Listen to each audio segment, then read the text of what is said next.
তোষামত নয়, ক্ষমতাকে প্রশ্ন করাই গণমাধ্যমের কাজ। শাসক ও শোষক শ্রেণীর জবাবদিহিতা নিশ্চিত করে জনগণের স্বার্থ রক্ষায় কাজ করেন সংবাদকর্মীরা। আমরা প্রশ্ন করতে চাই আপনার হয়ে, জানাতে চাই আপনি যা জানতে চান।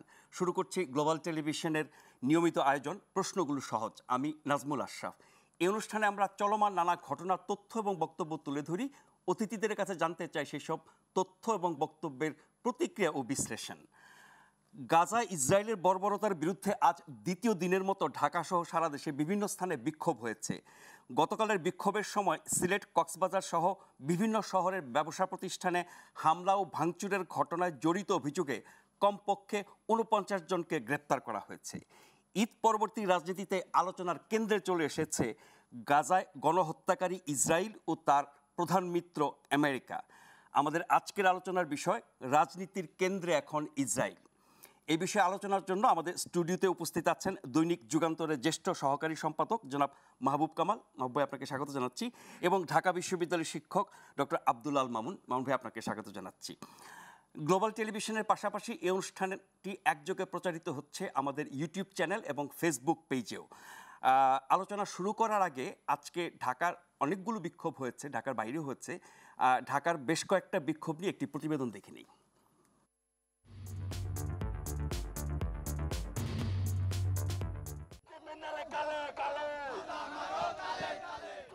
এভাবেই মঙ্গলবার সকাল থেকে স্লোগানে স্লোগানে মুখরিত হয়ে ওঠে ঢাকা বিশ্ববিদ্যালয় সহ রাজধানীর বিভিন্ন এলাকা।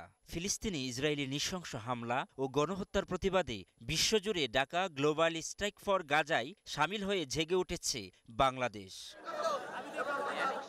ঢাকা বিশ্ববিদ্যালয়ের রাজু ভাস্কর্যের পাদদেশে আগুনঝরা বক্তব্যে ইসরায়েলের নৃশংস গণহত্যার চিত্র তুলে ধরেন শিক্ষার্থীরা। তাদের হাতে বিভিন্ন স্লোগানে লেখা প্লেকার্ড, কণ্ঠে ফিলিস্তিনিদের প্রতি সহমর্মিতা আর চোখে ইসরায়েলি আগ্রাসনের প্রতি তীব্র ঘৃণা। যে নির্মম নির্যাতন পরিচালিত হচ্ছে, এটা শুধুমাত্র একটা ধর্মীয় ইস্যুতে বর্তমানে সীমাবদ্ধ নয়। দ্বিতীয় কেন্দ্রস্থল বাইতুল মাকদিসের গম্বুজে যখন আঘাত হয়েছে, তখনও মুসলমানরা নিশ্চুপ থেকেছে। ইসরায়েলি বাহিনীর নির্বিচারে মুসলমানদের গণহত্যার প্রতিবাদে ঢাকা বিশ্ববিদ্যালয়ের বিক্ষোভ করেছে আরও বেশ কিছু সংগঠন। তারা জানান, গাজার মুসলমানদের পাশে দাঁড়ানো বিশ্বের সব মুসলমানদের নৈতিক দায়িত্ব। মুসলমান নেতৃবৃন্দের প্রতি যে আপনারা সবাই ঐক্যবদ্ধ হন। তারা অ্যাম্বুলেন্সকে ঘেরাও দিয়ে অ্যাম্বুলেন্সের ভিতর লোকদেরকে গুলি করে মেরেছে। ফিলিস্তিনের যে হামলা হচ্ছে, এই বর্বরচরিত হামলার নিন্দা ও প্রতিবাদ জানাই। আহ্বান করব বিশ্ব নেতাদের, তারা দ্রুত সময়ে এই বিষয়ে একটি হস্তক্ষেপ করার জন্য এবং শান্তি প্রতিষ্ঠায় তারা এগিয়ে আসার জন্য। প্রতিবাদ হয় বিভিন্ন সরকারি বেসরকারি বিশ্ববিদ্যালয়েও। এ সময় তারা অভিযোগ করেন, মুসলিম বিশ্বের নেতাদের অক্ষমতা ও নিশ্চুপ আচরণই যুক্তরাষ্ট্র ও ইসরায়েল বেপরোয়া গণহত্যার সাহস দেখিয়েছে। আমাদের প্যালেস্টাইন রাষ্ট্রদূত বলেছিল যে আমাদের সাহায্য সহযোগিতা, আর্থিক সাহায্য দরকার নেই, কিন্তু আমাদের দরকার আপনাদের মানবিক সমর্থন। আমাদের সমর্থনটা সবসময়ের জন্য তাদের প্রতি আছে। এদিকে জাতীয় মসজিদ বাইতুল মুকাররমে জোহরের নামাজ শেষে ইসরায়েলি বাহিনীর নৃশংস গণহত্যা বন্ধে স্লোগান তোলেন মুসল্লিরা। তারা বলেন, শুধু বাংলাদেশ নয়, বিশ্বের প্রতিটি মুসলিম দেশেরই এই গণহত্যার বিরুদ্ধে রুখে দাঁড়ানো উচিত। জাতিসংঘকে উদাত্ত আহ্বান জানাচ্ছি, অনতিবিলম্বে এর একটা সমাধান টানতে হবে, নতুবা এই জাতিসংঘ সারা পৃথিবীর সকল মানুষ থেকে বিচ্ছিন্ন হয়ে যাবে। আমরা যাতে আকসাকে আমাদের অন্তরে জিয়ে রাখতে পারি, আল্লাহ আমাদেরকে সে তৌফিক দিন। আলাউদ্দিন আল আজাদ, গ্লোবাল টেলিভিশন, ঢাকা। ঢাকার আরেকটি সমাবেশে বিএনপি স্থায়ী কমিটির সদস্য জনাব সালাউদ্দিন আহমেদ যে বক্তব্য রেখেছেন, তার কিছুটা আমরা একটু শুনে নেই।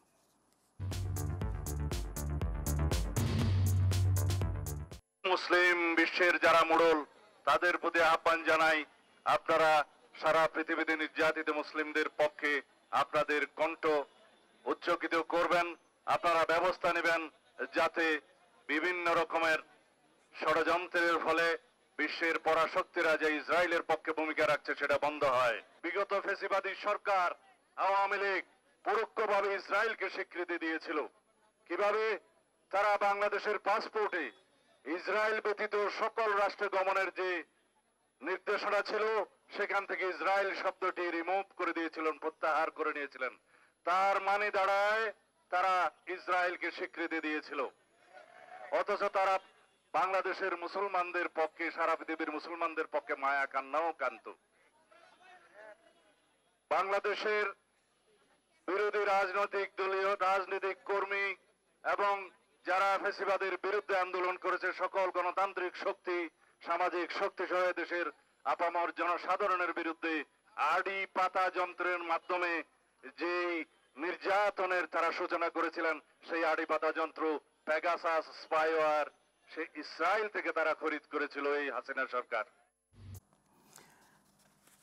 মাহবুব কামাল ভাই, ঈদের আগে আমরা বিভিন্ন টকশোতে আলোচনা শুনেছি যে ঈদ পরবর্তী রাজনীতি কি হতে পারে। ঈদের একটা লম্বা ছুটি গেছে, ঈদ পরবর্তী রাজনীতি কি এখন গাজা ইসরায়েলি হামলা, আমেরিকার সমর্থন, এর বিরুদ্ধে সারা বিশ্বে বিক্ষোভ, সারা দেশে বিক্ষোভ, দুদিন ধরে বাংলাদেশে চলছে। ঈদের আগ পর্যন্ত আমরা নির্বাচন, সংস্কার, বিচার এগুলোই রাজনীতিতে প্রতিদিন কথা শুনতাম এবং সেগুলো নিয়ে আমরা আলোচনা করতাম। সংস্কার, বিচার এবং নির্বাচনকে কি ছাপিয়ে গেল এই গাজার বিষয়টি? হ্যাঁ, ছাপিয়ে আমাদের রাজনীতিতে। হ্যাঁ, ছাপিয়ে গেছে। দেখেন, নেভার ইন দি হিস্ট্রি গাজায় যে জেনোসাইড, এটা never in the history. Even after second great world ওয়ারে আমেরিকা নিউক্লিয়ার পাওয়ার ইউজ করছে হিরোশিমা এবং নাগাসাকিতে। আমার কাছে মনে হচ্ছে যে ওই ভয়াবহতা থেকে গাজার যে ভয়াবহতা, সেটা আরও বেশি ডেঞ্জারাস, আরও বেশি ভয়ঙ্কর। এবং আমেরিকা 60s-এ এবং আর্লি 70s-এ আমেরিকার যে ভূমিকা আমরা দেখছি, হ্যাঁ, বিশেষ করে ভিয়েতনামে, তারপরে ধরেন যে যেমন বলিভিয়াতে, মানে নিমিষে প্রেসিডেন্সিয়াল প্যালেস গুড়িয়ে দিয়ে বলছে যে will not allow any Angola in ever door state. এগুলো তো আমরা জানি। তো তখন একটা চুটকিও বের হয়েছিল, স্নাফু ইজ ডান। একটা জায়গায় আমেরিকা গেল, তখন তো এইসব ছিল না, এই ফেসবুক এগুলো ছিল না, তখন টেলেক্স আসতো, স্নাফু ইজ ডান, মানে situation normal, all fucked up, মানে সিচুয়েশন নর্মাল করে দিছি, মেরে টেরে একেবারে ঠান্ডা। স্নাফু, SNAFU, এটার ইলাবোরেশন হচ্ছে situation normal, all fucked up. তো এই আমেরিকা তো আমরা দেখছি আর কি। হ্যাঁ, দেখেন, মানে গত নির্বাচনে বাইডেন হারার পেছনে অন্যতম কারণ ছিল গাজার তার নীতি, হ্যাঁ, ইত্যাদি। এবং অনেকে মনে করছে যে ট্রাম্প যদি আসে তাহলে বোধহয় এক পরিস্থিতিটা হবে, কিন্তু এ দেখি মানে আরও ভয়াবহ আর কি। হ্যাঁ, মানে এটা ভাবা যায় না, কি এক পাগলা, মানে পৃথিবীর মানে মুরব্বি হয়ে গেল আর কি। হ্যাঁ, এবং আজকে দেখলাম যে ঢাকা আমেরিকার যে শীর্ষস্থানীয় ইউনিভার্সিটি, সেগুলিতে স্টুডেন্টদের ভিসা বন্ধ, মানে শীর্ষস্থানীয় যারা বিক্ষোভ করেছে তাদের ভিসা বাতিল, স্টুডেন্ট ভিসা বাতিল, যেমন হার্ভার্ড, MIT, স্ট্যানফোর্ড, যেগুলো মানে, এবং যারা নাগরিক ওদেরকে চাকরিচ্যুত করা হচ্ছে। এটা পাগলা। এই যে ট্যারিফ, এটা তো ইকোনমিক ইম্পেরিয়ালিজম, এইটা মানে অর্থনৈতিক সাম্রাজ্য। কিন্তু সে এগুলো করবে ঘোষণা দিয়ে তো ক্ষমতা এসেছে। হ্যাঁ, করবে। আমেরিকান ভোটারদেরও সাইকোলজি আমি কিছু বুঝি না আর কি। হ্যাঁ, মানে এটা পৃথিবীর বহু কিছু ঘটে যেগুলি না ব্যাখ্যা করা খুব কঠিন। হ্যাঁ, তো যাই হোক, এখন আমেরিকার আমি একটা জিনিস সবসময় বলি, সেটা হচ্ছে যে পৃথিবীতে একমাত্র শান্তি আনতে পারে আমেরিকার জনগণ, নট আমেরিকার প্রেসিডেন্ট। কিন্তু আমেরিকার জনগণ তো বিক্ষোভে অনেক দিন ধরে বলছি আমি, পুতিন না, তারপরে ট্রাম্প না, শি জিনপিং না, কেউই পৃথিবীতে শান্তি আনতে পারবে না। পারবে আমেরিকার সাধারণ মানুষ। তারা যদি আমেরিকার ফরেন পলিসি ঠিক করতে পারে, হ্যাঁ, তারা যদি প্রেশারাইজ করে ফরেন পলিসি ঠিক করে, তাহলে পৃথিবী ঠিক হবে, তাছাড়া পৃথিবী ঠিক হবে না। President has nothing to do with world piece, nothing. মানে কিন্তু আমেরিকার যে ফরেন পলিসি, রিপাবলিকানরা হোক আর ডেমোক্রেটরাই হোক, একই থাকছে। ওখানেই তো সংখ্যাগরিষ্ঠ সাধারণ মানুষ তাদেরকে ভোট দিচ্ছে। হ্যাঁ, দিচ্ছে। দেখেন, আমেরিকার প্রেসিডেন্টের পক্ষে বা আমেরিকার অ্যাডমিনিস্ট্রেশনের পক্ষে ইসরায়েলের বিরুদ্ধে অবস্থান নেওয়া কঠিন। অনেকগুলো ফ্যাক্টর আছে এখানে। মানে দি ইহুদি ডোমিনেশন ইন ইউনাইটেড স্টেটস, সব সেক্টরে, ধরো অর্থনীতি থেকে শুরু করে ব্যবসা বাণিজ্য, প্রযুক্তি, শিক্ষা, স্বাস্থ্য, তারপরে কি বলে যে ওয়ার উইপন, হ্যাঁ, হার্ডওয়্যার, এগুলি মানে ডোমিনেট। ইভেন মিডিয়া, এই টেড টার্নার ফার্নার যা আছেন দেখেন নাকি, সব তো ওগুলি মানে ইহুদি আর কি। সো মিডিয়া যাদের হাতে, অস্ত্র ব্যবসা যাদের হাতে, এই শক্তিকে মানে বাইপাস করে মানে একটা মানে অ্যান্টি ইসরায়েল মানে তারা স্ট্যান্ড নিবে, এটা খুব ডিফিকাল্ট। আচ্ছা, তো এখন দেখেন যে জেনোসাইড মানে হচ্ছে আর কি, মানে ভাবা যায়। আমি কালকে দেখেন এই বয়সে আমি অফিসে যাচ্ছিলাম, একটা মিছিল যাচ্ছিল অ্যান্টি ইসরায়েল, আমি সিএনজি থেকে নেমে আই পার্টিসিপেটেড এবং আমি 4-5 মিনিট ছিলাম ওদের সঙ্গে, হ্যাঁ 4-5 মিনিট ছিলাম, এবং একটা ছেলে আঙ্কেল বলে আমাকে জড়ায় ধরে কেঁদে দিল আর কি। যাই হোক, সো এটা কি বলে, এটা স্যাড বললে হয় না, এটা মানে কি বলে যে এটা মানে বর্বরতা নিষ্ঠুরতা বললেও অনেক কম বলা হয় আর কি। আমি একটা শহরের ছবি দেখলাম, ওটাকে ব্যারেন ল্যান্ড বলা যাবে না, ধ্বংসস্তূপ, হ্যাঁ একেবারে জনমানব শূন্য, হ্যাঁ টোটাল এরিয়াটা আপনার হয়ে গেছে। যাই হোক, এখন এই পাগলার হাত থেকে এবং তার অ্যাসোসিয়েট নেতানিয়াহুর হাত থেকে পৃথিবী কবে রক্ষা পাবে, আদৌ পাবে কিনা, এটা মানে খুব মুশকিল আর কি। তো যাই হোক, এখন প্রথম কথাটা হচ্ছে আপনি যে বললেন যে ঈদের পরের রাজনীতি, না এখন দেখেন কালকে এই যে ডেমনস্ট্রেশনগুলি হলো, এটা তো খুবই ভালো যে মানে এটা প্রেশার সারা পৃথিবী, সারা বিশ্বে হয়েছে, একযোগে আমরা করছি। কিন্তু যে কাণ্ডগুলি ঘটছে গতকাল, হ্যাঁ এগুলি তো একটা বড় ধরনের মানে মহত্বকে আপনাকে খাটো করে দেওয়া হলো এবং এটাকে একটা নোংরামির পর্যায়ে নিয়ে যাওয়া হলো, এবং কতগুলি মানে যে মূর্খতাগুলি হলো আর কি, এটা ভাষায় প্রকাশ করবো না। আমি একটু সময় দিয়েন আমাকে। যেমন ধরেন মানে আচ্ছা, আমি আপনার এই যে হামলা ভাঙচুর এবং বিভিন্ন কোম্পানিকে ইসরায়েলি কোম্পানি হিসেবে চিহ্নিত করে এই আকামগুলো যে হয়েছে সেই বিষয়ে আসবো। আমি একটু প্রাথমিকভাবে একটু ডক্টর আব্দুল্লাহ মামুন আপনার কাছে শুনতে চাই যে আমরা সারা বিশ্বের সাথে তাল মিলিয়ে বিক্ষোভ করছি, দ্বিতীয় দিনের মতো বিক্ষোভ হয়েছে, হয়তো আরও সামনে হবে এবং বেশ কিছু পরিকল্পনা এর মধ্যে ঘোষণা করা হয়েছে।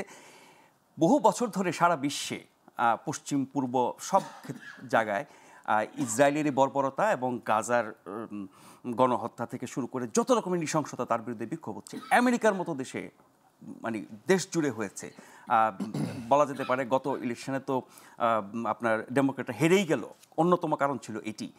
এসব বিক্ষোভ উন্নত মুসলিম অমুসলিম সব দেশে হওয়ার পরও যখন এই সংকটের সমাধান হয় না, তাহলে এই ধরনের বিক্ষোভ করে লাভটা কি? আমি ধন্যবাদ আপনাকে। আমি বরং একটু উল্টো করে শুরু করি। দেখেন কেন হয় না, আজকে যখন সারা বিশ্ব ফুঁসে উঠেছে তখন হাঙ্গেরি সফর শেষে কিন্তু নেতানিয়াহুর ফেরার কথা ইসরায়েলে, কিন্তু নেতানিয়াহুকে ডেকে নেওয়া হয়েছে ট্রাম্পের সাথে মিটিং করার জন্য। এবং সেখানে সবচেয়ে ভয়ঙ্কর দুটো জিনিস, সেটা হচ্ছে যে ট্রাম্প আজকে রিপিট করছে যে গাজা খালি করতে হবে, আর ইসরায়েল অলরেডি তো 50% এটার যা ধ্বংস করে দিয়েছে। আর সেকেন্ড আরেকটা জিনিস, যে এত বড় আলোচনা ছাপিয়ে সেখানে আলোচনা আরেকটা স্থান পেয়েছে যে ইরানের পরমাণু শক্তি এবং তার ক্ষেত্রে ডেটারেন্স কী হবে এবং সেখানে ইসরায়েলের সহায়তা কীভাবে নিশ্চিত করবে সেটা। এবং আরও একটা জিনিস, যে যেখানে এত হত্যাকাণ্ড ঘটছে, আলোচনায় অন্যতম একটা বিষয় ছিল যে জিম্মি যারা বাকি আছে তাদেরকে কিভাবে মুক্ত করা যাবে।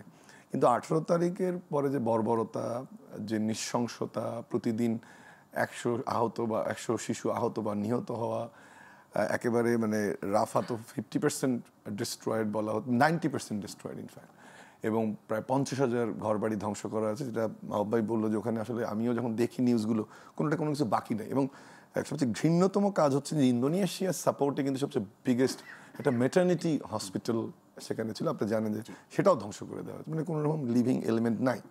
কিন্তু আশ্চর্যজনক হচ্ছে যে এই সব কিছু ছাড়িয়ে তারা আলোচনা করছে যে ডেকে নিয়ে যে সিম্বলিক মেসেজটা দেওয়ার চেষ্টা করলো।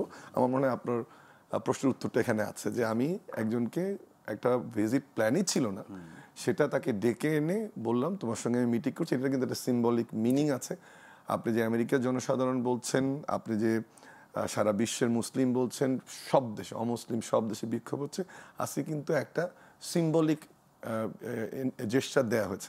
আরও একটা জিনিস আপনি খেয়াল করেন, যদিও জিনিসটা ঠুনকো বা ছোট, দেখবেন দুইজনের স্যুটের কালার এবং টাইয়ের কালারটা রেড ছিল, আছে ব্লু ব্ল্যাক একটা, এটার মানে হচ্ছে ওটার কিন্তু একটা সিম্বলিক মিনিং আছে। এটা কার্টুন দেখলাম কোনো একটা ইন্টারন্যাশনাল পত্রিকা নিয়ে করছে, যে ওটা দ্বারা একটা মিনিং দেওয়া হলো যে রেড টাই সেম কালার এবং এই সময় মিটিং, আমরা কিন্তু একসাথে আছি।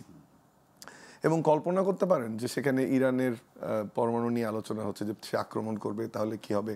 আরব দেশগুলো অলরেডি ডিক্লেয়ার করেছে যে তারা ভূখণ্ড বা আকাশ সীমা ব্যবহার করতে দেবে না। এটা গেলে একটা পার্সপেক্টিভ, যে আসলে এটা এই নিউক্লিয়াস ভাঙা সম্ভব না।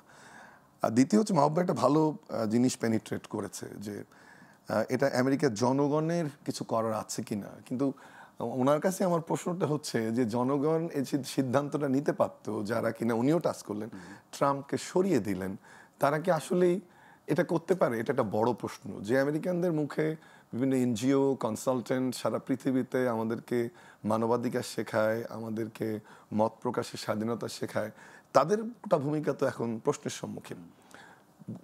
এর আগের বিশ্ববিদ্যালয়গুলো যখন ফুঁসে উঠলো তখন যেভাবে হ্যান্ডেল করা হয়েছিল, এবার কিন্তু বাইডেন এক ধরনের আমেরিকান যে style of management, crisis, crime, তারপর অনেক নির্যাতন হয়েছে, কিন্তু এবার তো প্রথম দিয়েই সব এলোমেলো হয়ে গেল। তাহলে ওই জায়গাটাতে আপনার পাওয়ার কিছু নেই। উত্তর যেটা আপনার স্পেসিফিক, সেটা হচ্ছে যে যতদিন পর্যন্ত ইকোনমি, পলিটিক্স এবং ব্যুরোক্র্যাট, ইন্টারন্যাশনাল ইস্যুস যতদিন পর্যন্ত এদের হাতে বা ইহুদিদের সাপোর্ট থাকবে, এটা ডিফিকাল্ট। বাট আমি বলছি না যে অপরাজয়। একটা জায়গায় কিন্তু আমার মনে হয় এবারে আপনারা দুজনে আমার সিনিয়র, বাট এই পরিমাণ বিক্ষোভ ইসরায়েল নিয়ে গত 3-4 দিনে যা হচ্ছে, আমার কিন্তু গত বছর কিন্তু বাইডেন প্রেসিডেন্ট থাকা অবস্থায় দিনের পর দিন গোটা আমেরিকাতে, ইউরোপের বিভিন্ন দেশ, আমি ফ্রান্সে, জার্মানিতে, বহু সারা পৃথিবীতে কিন্তু এবারেরটা ব্যাপ্তিটা বড় এবং সব জায়গায় তার তো কোনো প্রভাব পড়ছে। সেটাই বলছি যে যদি আমি মনে করি যে এটা কন্টিনিউ করা উচিত। এবং এখানে আরেকটা জিনিস, আমরা ওয়াইসিকে যে জন্য ওয়াইসি প্রতিষ্ঠিত হলো এবং ওয়াইসিকে যেভাবে আমরা দেখতে চাই সেটা যেমন একদিকে হয়, ওয়াইসি, আরব লীগ, আরব লীগ যেটা আছে, ইউরোপিয়ান ইউনিয়ন যেটা, আফ্রিকান মুসলিম লিডারশিপ ইউনিয়ন যেটা আছে, কোনোটা কিন্তু আমাদের ইউনিটিটা নাই। কেন জানেন? ওই যে ভাগ বাটোয়ারা, কেনা বেচাতে আমরা বিক্রি হয়ে যাই। এইটাই বলতেছিলাম যে একটা উত্তর হচ্ছে আমেরিকার জনগণের, আরেকটা হচ্ছে মুসলমানদেরকে যতদিন কিনে ফেলবে American corporates, American government through ODA, তার মানে মধ্যপ্রাচ্যের শক্তিশালী দেশগুলো যতক্ষণ আমেরিকার নিয়ন্ত্রণে থাকবে, আন্ডার কারেন্ট, এবং যতদিন আমরা আমেরিকার অর্থনৈতিকভাবে মুখাপেক্ষী থাকবো, ততদিন কিন্তু এটার আশা ফিকে। দেখেন, কিছু একটা হলেই আমরা বলি যে ইসরায়েলি পণ্য বর্জন করবো। আমরা কি এটা করতে পেরেছি? আমরা এটা করতে পারিনি। আমরা কিছু একটা হলেই প্রথম দিকে অনেক উত্তপ্ত হয়, এরপরে ঠান্ডা হয়ে যায়। ঠান্ডা হয়ে যায় কেন? কারণ হচ্ছে dealings, donation, aid, IMF, world bank সবগুলো একসঙ্গে ঝাঁপিয়ে পড়ে। আরও একটা ঘটনা আছে, আপনি আজকে যে এনজিওগুলো মাঠে নামছে, অনেক এনজিও নিয়ে কিন্তু প্রশ্ন আছে, তারা যাদের টাকায় চলে, এই বিভিন্ন ফাউন্ডেশন আমেরিকার, বিভিন্ন কর্পোরেট হাউসের CHR, তারাই তো এইসব অ্যাক্টিভিজমে থাকে। একটা সময় গিয়ে এটা ঠান্ডা হয়ে যায়। সেই জায়গাটাতে যদি আমরা কাজ, অর্থাৎ পণ্য বর্জনের কথা বলছেন, পণ্য বর্জন কি কোনো প্র্যাকটিক্যাল সমাধান না? এর ফলাফল না, পণ্য বর্জন কিন্তু একটা, আমরা সবকিছু বর্জন করতে পারবো কি? না, সবকিছু বর্জন করা যাবে না। এবং ওই জায়গাটাতে আমরা হয়তো পরের আলোচনাটায় যাব, যে আমাদের সামর্থ্য এবং আমাদের যতটুকু আমরা পারি সেই সিগন্যালটা কিন্তু আমরা দিতে পারি। মুখে মুখে বলেছি, সবসময় মুখে মুখে বলেছি। এই কাজটুকু যদি একটা স্পেসিফিক, ঠিক আছে, আমরা অন্তত কোলাটা বন্ধ করব, এটা মুসলিম বিশ্বের একটা ইউনিফাইড ডিশ। আপনি পেরেছেন? আপনি পারেননি, কারণ আপনাকে ছোট মার্কেট, বড় মার্কেট কিনে ফেলবে আপনাকে। সো ওই জায়গাগুলোতে যদি তারপরে 3টা জিনিস আমি দেখি। একটা হচ্ছে আমেরিকান জনগণ, যেটা মাহবুব ভাই বললো ইম্পর্টেন্ট, বাট তাদের ক্রেডিবিলিটি এবার প্রশ্নের সম্মুখীন ভোটের কারণে। 2 নম্বর হচ্ছে যে আমাদের মুসলিম বিশ্বের যে ইউনিটি, সেটা দরকার। আর 3 নম্বর হচ্ছে যে আমেরিকার সাথে যে বাণিজ্য, তাদের যদি অল্টারনেট ডেভেলপ করতে না পারে, ইভেন লং রান, আমাদের মুসলিম বিশ্বকে যদি অর্থনৈতিকভাবে ওয়াইসি রোল প্লে না করে, আরব লীগ সেটাতে যুক্ত না হয়, তাহলে কিন্তু এটা চলতেই থাকবে। তাহলে আমরা মুসলমান হিসেবে আমাদের যে ধর্মীয় দায়িত্ব, মানুষ হিসেবে যে মানবিক দায়িত্ব, এবং একজন সচেতন নাগরিক হিসেবে যে নাগরিক দায়িত্ব, এবং গ্লোবাল সিটিজেন হিসেবে যে দায়িত্ব, এগুলো যদি একসাথে আমরা না করতে পারি, এই সমস্যার সমাধান হবে না। মাহবুব ভাই, এই যে ধরেন আমরা আন্তর্জাতিক মহলকে নানান আবেদন জানাই, আমরা আজকে বক্তব্য শুনছিলাম, সেখানে মুসলিম বিশ্বের কথা বলা হয়, বিবেকবান মানুষের কথা বলা হয়। আমেরিকার প্রতি তো আহ্বান জানিয়ে কোনো লাভ নাই, তারা তাদের নীতি অনুযায়ী কাজ করে। কিন্তু যত বৈশ্বিক সংস্থা আছে, যত শক্তিশালী শক্তিধর দেশ আছে, তাদের কারোই কোনো কার্যকর ভূমিকা। এর আগে সিজফায়ার নিয়ে আপনি জানেন, দিনের পর দিন জাতিসংঘে, সিকিউরিটি কাউন্সিলে যত রকমের দেন দরবার হয়েছে, শেষ মুহূর্তে গিয়ে আমেরিকার ভিটোর কারণে সেটা হয় নাই। তার মানে হচ্ছে যে এর তো কোনো সমাধান নাই, বাট এই অমানবিক বর্বরতা চলবে। সারা বিশ্বের মানুষ বিক্ষোভ করছে, আমরাও করছি, কোনো ফলাফল নাই। বরং আমরা বিক্ষোভ করতে গিয়ে আমরা কিছু ক্ষতির শিকার হলাম, বিভিন্ন জায়গায় হামলা। আপনি সেই বিষয়ে বলতে চাচ্ছিলেন এর আগে? জি জি, আমি এটা যোগ করি পয়েন্টটা, সরি, ভেরি সরি। সেটা হচ্ছে যে এই যে সংস্থাগুলোর কথা বললেন, তারা কাদের টাকা চলে, সবচেয়ে চাঁদাটা সবচেয়ে বেশি কার, এটাই বলার জন্য। বাকিটা তার মানে হচ্ছে যে গোটা বিশ্বকে আমেরিকা নিয়ন্ত্রণ করছে, আর আমেরিকাকে ইসরায়েল বা ইহুদির নিয়ন্ত্রণ, এবং ইউরোপিয়ানরা যোগ দিচ্ছে, ইসরায়েল যোগ দিচ্ছে। সরি মাহবুব ভাই। জি, শুনেন, উনি যেটা বললেন না, যে আমেরিকার জনগণ কতটুকু, এটা টু হোয়াট এক্সটেন্ট, দেখেন আমেরিকার পাবলিকও কিন্তু খারাপ। এই জন্য আমি বলি, যারা peace seeker, be he a Republican or a Democrat, তারা কিন্তু নমিনেশন পায় না। আপনি জানেন গত 2 টার্মে ওই যে কী নাম ভুলে গেলাম আমি, সে একেবারে শান্তিবাদী ছিল এবং সে প্রমিস করছিল যে সারা পৃথিবীতে, কিন্তু he did not get nomination, he was not nominated, প্রাইমারিতে আউট হয়ে যায়। আমেরিকার নমিনেশন কে পাবে, ফান্ড রেজ কার বেশি হবে, কে ইলেক্টেড হবে, এখানেও ইহুদি প্রভাব যথেষ্ট। হ্যাঁ, ইভেন দেখেন ইন 19th century 18 কততে যেন, যে ব্লেন নামে একজন ছিলেন, হি ওয়াজ এ পিস সিকার এবং হি ওয়াজ রিজেক্টেড বাই দি ইলেক্টোরেট, হ্যাঁ, এবং সে নমিনেশন পায়নি। সো আমি বলি যে আমেরিকার পাবলিকের মধ্যেও এক ধরনের ইম্পেরিয়ালিজম, মানে ইম্পেরিয়ালিস্ট ক্যারেক্টার আছে, যে ওদের তো স্লোগানই আছে, we the Americans. We the Americans মানে হচ্ছে যে আর বাঘ আটলান্টিকের এই পারে আর কিছু নাই। হ্যাঁ, তো এখন এই যে খুব ডিফিকাল্ট, মানে আমেরিকান ফরেন পলিসি কীভাবে ঠিক হবে এইটা, মানে ইটস এ $1 trillion কোয়েশ্চেন আমি বলি। আচ্ছা, আমি যে ভাঙচুরের কথা বলছিলাম না, দেখেন কতগুলি মানে জিনিস না আমার কাছে মাথায় ঢুকে না। এই সরকারের ওটা কি বলে, top order batsman, top order না বলে বলি ওয়ান ডাউন, হ্যাঁ, তিনি অ্যাডভাইজার ওয়ান ডাউন মানে ব্যাটসম্যান আর কি। তিনি একটা ফেসবুকে করছেন, এই আপনার ইসরায়েলি পণ্য বর্জনের জন্য একটা ভিডিও আপলোড করছেন আর কি। মানে it is an encouraging video two boycott Israeli commodities. কেন, কি কারণে? আপনি তো একটা দায়িত্বশীল জায়গায় আছেন, আপনি ইসরায়েলি পণ্য বলতে কি বোঝায়? আমি তো এটাই বুঝি না। না, যেসব দোকান ভাঙচুর করা হয়েছে এগুলো তো ইসরায়েলি। আমি বলতেছি, যেমন ধরেন যে ছোটকাল থেকে আমরা শুনি বাটা হচ্ছে ইসরায়েলি। আমি তো বহু আগে থেকেই জানি যে Bata is not a Israeli company, it's a multinational company. মানে ওই মিসকনসেপশনটা প্রতিষ্ঠিত হয়ে গেছে। না, এটার অরিজিন হচ্ছে চেকোস্লোভাকিয়া, হ্যাঁ, এবং এইটার হেড অফিস হচ্ছে সুইজারল্যান্ড, এবং it is not only a footwear company, it's A apparel company also. আমাদের এখানে অ্যাপারেলটা, আমরা ফুটওয়্যারটা আছে আর কি। সো এটা মানে এটা কিভাবে? তারপরে ধরেন যে মানে কেএফসিতে কি এখন, মানে কেএফসিতে তো দেশি মুরগির জবাই করে রান্না করা হয়, হ্যাঁ। আচ্ছা, তারপর দেখেন ওই যে মানে ওয়ান ডাউন ব্যাটসম্যান, টপ অর্ডারের ব্যাটসম্যান, উনি কি বলে যে ফেসবুকে যে উনি করলেন, এই কি বলে যে ভিডিওটা আপলোড করলেন, এই ফেসবুকের প্রতিষ্ঠাতা তো একজন ইহুদি, তাই না, জাকারবার্গ, তাই না? উনি যখন কোনো তথ্যের জন্য গুগল সার্চ করেন, গুগলের প্রতিষ্ঠাতা দুজনের একজন হচ্ছে Larry Page, he is a Jew. এবং এই ধরনের খবরগুলো আধুনিক প্রযুক্তি সবই তাদের কমিয়ে দেওয়া হচ্ছে, প্লিজ কমিয়ে দেওয়া না, কমোডিটিস মানে আমি বলি কি, কোনো পণ্য বর্জন করার যে কনসেপ্ট, এটা খুব বাজে কনসেপ্ট একটা, হ্যাঁ। যেমন ধরেন আমি ওই মানে কি বলে টপ অর্ডার ব্যাটসম্যানকে আমি জিজ্ঞাসা করি যে আপনি যে কোনো দেশে গিয়ে দেখলেন 2টা ডিপার্টমেন্ট স্টোর, একটা ইসরায়েলের একটা মুসলিমের, হ্যাঁ, তো ইসরায়েলের একটা পণ্য, ইসরায়েলি পণ্যটা হচ্ছে আপনার খারাপ এবং দামও বেশি, আর মুসলিম ডিপার্টমেন্ট স্টোর সেখানে ওই একই পণ্যটা দাম কম, এটার কোয়ালিটি ভালো, আপনি কোনটা কিনবেন? নিশ্চয়ই যেটা দাম কম এবং কোয়ালিটি, তাই না? আপনি কি দেখবেন যে এটা ইসরায়েলি না মুসলিম? এটা আমরা পণ্য কিনি কিভাবে? 2টা জিনিস কোয়েনসাইড করলে আমরা পণ্য কিনি। একটা হচ্ছে যে মানে প্রাইস আমার মানে আমার মধ্যে কিনা, বা এই প্রাইসটা রিজনেবল কিনা, আর একটা হচ্ছে টেস্ট, যেটা রুচি, এটার মান কি হচ্ছে। এই 2টা যখন কোয়েনসাইড করবে তখনই আমি তো এটা পণ্য করবো। এটা তো ইসরায়েলি না আমেরিকান না বাংলাদেশি না, সারা বিশ্বের ক্রেতাদেরই, তাই না? ব্যাপার পিকুলিয়ার, মানে এটা আমার কাছে মানে পণ্য বয়কটের। আচ্ছা, পণ্য তো পণ্য তো মানে একটা আছে সলিড ফর্মে, আরেকটা আছে লিকুইড ফর্মে, আরেকটা আছে বায়োবিও।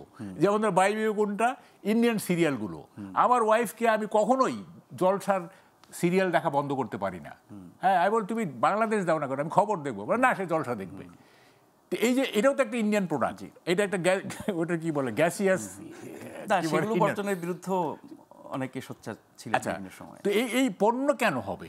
মানে আচ্ছা, আমি ইসরায়েলি পণ্য বর্জন মানে একটা দোকানে গিয়ে হামলা, ভাঙচুর, লুটপাট, সেটাই তো কথা। এবং দেখেন লুটপাটটা কিরকম, জুতা লুট করতেছি আমি, আমার পায়ের মাপের জুতা, যাতে এটা আমি পড়তে পারি, মানে এটা আমিও ভিডিওটা দেখে এটা ফ্যান্টাস্টিক, হ্যাঁ, মানে ভাবতে গেলে না মানে মাথা খারাপ হয়ে যায়।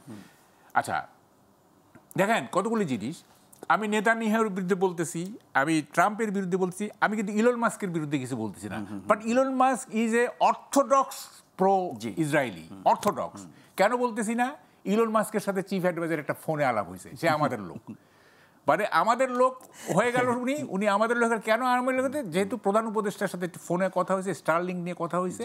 সুতরাং কালকে আমি ট্রাম্পের বিরুদ্ধে স্লোগান শুনছি, নেতানিয়াহুর বিরুদ্ধে স্লোগান শুনছি, কিন্তু ইলন মাস্কের বিরুদ্ধে কোনো স্লোগান নাই, কোনো কথা নাই।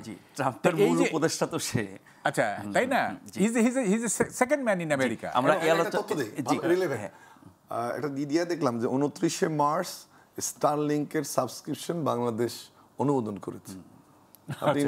সেই খরচ আমরা এফোর্ড করতে পারবো কিনা এইটা প্রশ্ন। একটা ছোট বিরতি নিয়ে আসি। আপনারা দেখছেন প্রশ্নগুলো সহজ, ছোট একটা বিরতি নিয়ে ফিরছি। আশা করছি ফিরে আসা আপনাদের সাথে পাবো।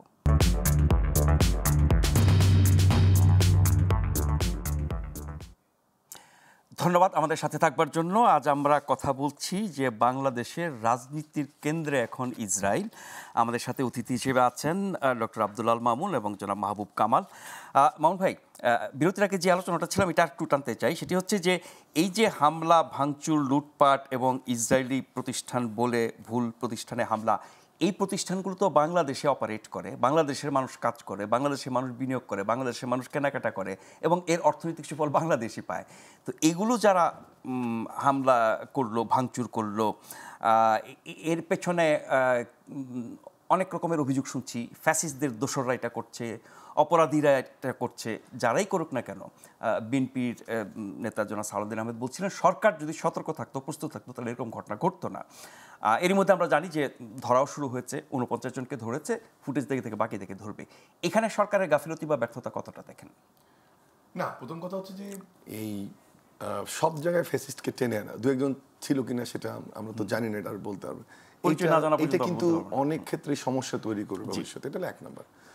আর 2 নম্বর হচ্ছে যে এ ধরনের যখন একটা কর্মসূচি দেয়া হচ্ছে সব জায়গায়, আমি ব্যক্তিগতভাবে তো বটেই, আমরা সবাই আশা করি যে একটা সিকিউরিটি অ্যারেঞ্জমেন্ট এটা থাকা উচিত যখন সারা দেশব্যাপী এবং নিশ্চয়ই আমাদের গোয়েন্দা সংস্থাগুলোর কাছে এটা রিপোর্ট থাকে যে কোন এলাকায় কেমন হতে পারে, কি ধরনের মুভমেন্ট হতে পারে, ইভেন নাম্বারটা কেমন হতে পারে, একটা কিন্তু প্রজেকশন করা হয়।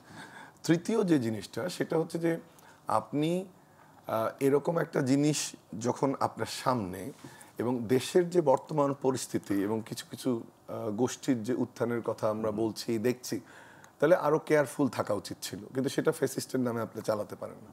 2 নম্বর হচ্ছে দেখেন ভয়ঙ্কর যে জিনিসটা, একটি অর্থনীতি কিন্তু আমরা ঢুকছি এক ধরনের, প্রথম প্রান্তিক গ্রোথ 2%-এরও বেশি যায়নি। আজকে দেখলাম যে 4.24 বা 4.25 মতো বোধহয় আমরা শেষ প্রান্তিকে গ্রোথ আশা করছি। সেখানে কিন্তু প্রাইভেট সেক্টর গ্রোথটা প্রায় 7।